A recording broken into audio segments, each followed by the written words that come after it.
দর্শক, ডাকসু নির্বাচনের ভোট গণনা চলছে।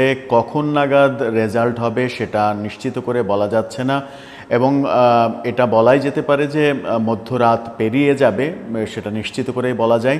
বিভিন্ন গণমাধ্যম যেটা বলছে সেটা হচ্ছে যে হল পর্যায়ের গণনা শেষ হলেও, মানে প্রায় শেষের দিকে হলেও কোনো ধরনের কোনো সিগন্যাল নির্বাচন কমিশন কিংবা কর্তৃপক্ষের কাছ থেকে গণমাধ্যমকে বলা হচ্ছে না। তার মানে কর্তৃপক্ষ সমস্ত ফলাফল একবারে প্রকাশ করতে চায়, যেন আংশিক ফলাফল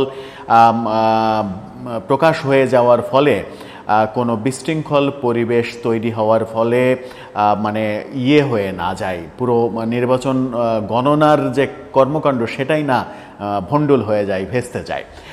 সেরকম ব্যাপার দেখছি, এবং ভয়াবহ যে ব্যাপারটা আঁচ করা যাচ্ছে সেটা হচ্ছে সংঘর্ষের আশঙ্কা করা যাচ্ছে। সংঘর্ষের আশঙ্কা কোত্থেকে তৈরি হলো, কিভাবে এই আশঙ্কা করা যাচ্ছে, এবং এই সংঘর্ষ বাদলে শেষ পর্যন্ত এই সংঘর্ষটা কি দেশব্যাপী ছড়িয়ে যাবে কিনা, এই সংঘর্ষটা অন্যদিকে রূপান্তরিত হতে পারে কিনা, সেটা একটু বুঝে ওঠার চেষ্টা করবে এই ভিডিওতে। থাকবেন পলিটিক্স টিভির নিয়মিত আয়োজনে।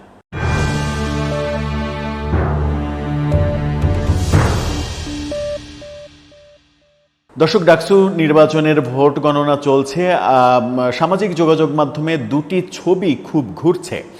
দুটি ছবিতে একটাতে দেখা যাচ্ছে শিবির প্রার্থী, ভিপি প্রার্থী সাদিক কায়েম, তিনি ভোট গণনা যেখানে হচ্ছে তার ভেতরে ঢুকে দাঁড়িয়ে আছেন, এবং তার দাঁড়িয়ে থাকার সময়টা হচ্ছে 17টা 23 মিনিট 1 সেকেন্ড, অর্থাৎ 5টা 23-এ তিনি ভোট গণনার জায়গায় ঢুকে বসে আছেন। সেই ছবিটা আপনারা দেখতে পাচ্ছেন, সেখানে যে ঘড়ি আছে সেই ঘড়িতে দেখা যাচ্ছে যে 5টা 23 বাজে।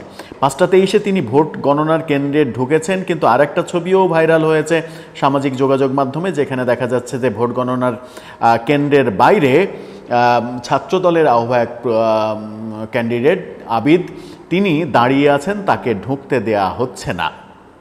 এই ব্যাপারে ঢাকা বিশ্ববিদ্যালয় কর্তৃপক্ষ ব্যাখ্যা দেওয়ার চেষ্টা করেছে, সেটা হচ্ছে যে সাদিক কায়েম জানতেন না কোন পর্যন্ত ঢোকা যাবে, তাকে সেই পর্যন্তই ঢুকতে দেওয়া হয়েছে যে পর্যন্ত ঢুকতে দেওয়া যায়। এ ধরনের একটা বক্তব্য গণমাধ্যমকে দিয়েছে ঢাকা বিশ্ববিদ্যালয় কর্তৃপক্ষ। কিন্তু আবিদ সেই পর্যন্তও ঢুকতে পারেনি।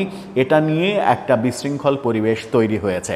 এই ছবি দেখিয়েই যেটা বলা হচ্ছে সেটা হচ্ছে যে ছাত্রদলের পক্ষ থেকে অভিযোগ করা হচ্ছে যে এই প্রশাসন শিবিরের পক্ষে কাজ করছে। এই প্রশাসন পুরোটাই জামাতি প্রশাসন, জামাত শিবির একটা প্ল্যান করে এই কাজটা করছে, এবং ছাত্রদল মনে করছে যে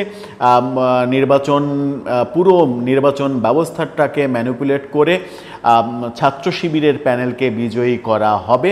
সেই আশঙ্কা থেকেই আমরা দেখছি যে দিনের বেলা ছাত্রদলের সভাপতি, কেন্দ্রীয় সভাপতি, তিনি অভিযোগ করেছিলেন ঢাকা বিশ্ববিদ্যালয়ের প্রক্টরের কাছে ফোন করে যে ঢাকা বিশ্ববিদ্যালয়ের বিভিন্ন প্রবেশ মুখে টিএসসির আশেপাশে জামাতের লোকজন নিয়েছে, সমবেত হয়েছে, সেরকম অভিযোগ করেছিলেন, এবং বলেছিলেন যে এখানে জামাতের লোকজনের কি। কিন্তু আমরা পরবর্তীতে রাতে যে পরিস্থিতি দেখছি, গণমাধ্যমে ভিডিও আসা শুরু করেছে, সেটা হচ্ছে যে ছাত্রদল ঢাকা শহরের উত্তর এবং দক্ষিণ যে দুই অঞ্চল থেকেই ছাত্রদল বিভিন্ন দিক থেকে মিছিল নিয়ে ঢাকা বিশ্ববিদ্যালয় অভিমুখে আসছে।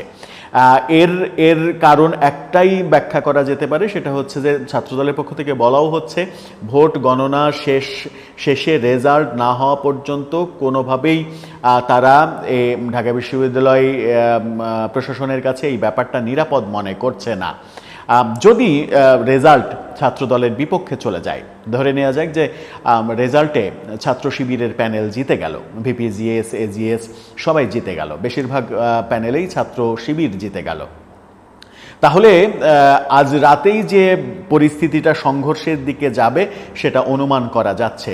বিভিন্ন গণমাধ্যম বলছে ঢাকা বিশ্ববিদ্যালয়ের বিভিন্ন প্রবেশদ্বারে ছাত্রদলের তরুণরা এসে অবস্থান নিচ্ছে, জামাতের লোকজনও অবস্থান নিয়েছে।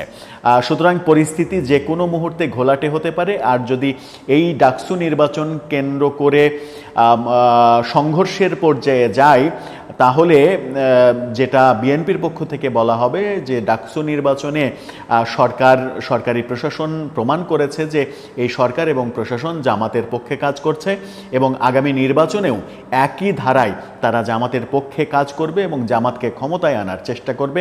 এই অভিযোগটা তাদের পক্ষ থেকে হয়তো বা আনা হবে এবং সেই অভিযোগে এই ডাকসুর আন্দোলন, ডাকসু কেন্দ্রিক সংঘর্ষ এবং আন্দোলনের পরবর্তী রূপটা যদি সরকারের পদত্যাগ চাওয়ার দিকে চলে যায় তবুও অবাক হওয়ার কিছু থাকবে না। এখন ব্যাপার হচ্ছে যে শেষ পর্যন্ত কি হয়, রেজাল্ট কি হয় সেটার উপরে নির্ভর করছে। রেজাল্ট যে মোটামুটি রাত 1টা-2টার আগে হবে না সেটা ধারণা করা যায়। তার মানে হচ্ছে যে আজকে সারা রাতটাই ঢাকা বিশ্ববিদ্যালয় এবং ঢাকা শহরের জন্য বেশ আতঙ্কের একটা মানে পরিবেশ হয়তো অপেক্ষা করছে। আমরা প্রত্যাশা করব সেই ধরনের আতঙ্কজনক কোনো ঘটনা না ঘটুক, শান্তিপূর্ণভাবেই সব কিছু হোক। যদি নির্বাচনের ব্যবস্থায় কোনো ত্রুটি হয়, যদিও ঢাকা বিশ্ববিদ্যালয়ের শিক্ষক প্রতিনিধিরা সংবাদ সম্মেলন করে জানিয়েছেন যে এই নির্বাচনে বড় ধরনের কোনো অভিযোগ করার কোনো কিছু তারা খুঁজে পাননি। বিভিন্ন দলের এনসিপির নেতা সার্জিস আলম জানিয়েছেন নির্বাচন যা হয়েছে সেটা মেনে নেওয়া যায়, সন্তোষজনক সব কিছু হয়েছে। তার মানে ছাত্রদলের অবস্থান যদি ছাত্র শিবিরের বিজয় দেখা যায় তাহলে ছাত্রদলের যে অবস্থান সেই অবস্থানটা ছাত্রদলকে নামে বিএনপির একক অবস্থান হবে কিনা, নাকি এর সঙ্গে বাম জোটগুলোও অংশগ্রহণ করবে সেটা একটা গুরুত্বপূর্ণ বিষয়। যদি ছাত্রদলের অবস্থানের সঙ্গে বাম জোটগুলো অবস্থান নেয় তাহলে ঢাকা বিশ্ববিদ্যালয়ের শিবির কোণঠাসা হয়ে যেতে পারে এবং সাংঘর্ষিক পরিস্থিতি খারাপ দিকে রূপ নিতে পারে। কারণ ছাত্রদল বড় সংগঠন, এই মুহূর্তে যেহেতু ছাত্রলীগ নেই, ছাত্রদল সব থেকে বড় সংগঠন, আবার শিবির ক্যাডার ভিত্তিক সংগঠন। শিবিরের মানে বলা হয় জামাত শিবিরের যতগুলো ভোট ততগুলো কর্মী, সুতরাং তাদের সঙ্গে যদি সংঘর্ষের পরিবেশ তৈরি হয় সেই সংঘর্ষটা মারাত্মক আকার ধারণ করতে পারে, যেটা কারোরই কাম্য নয়। সেরকম পরিস্থিতি সৃষ্টি হোক আমরা সেটা প্রত্যাশা করি না।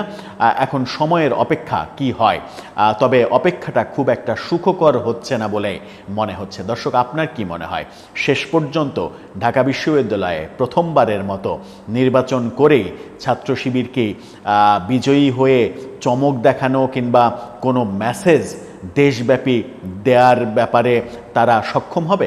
আপনার মতামত জানিয়ে লিখতে পারেন আমাদের কমেন্ট বক্সে।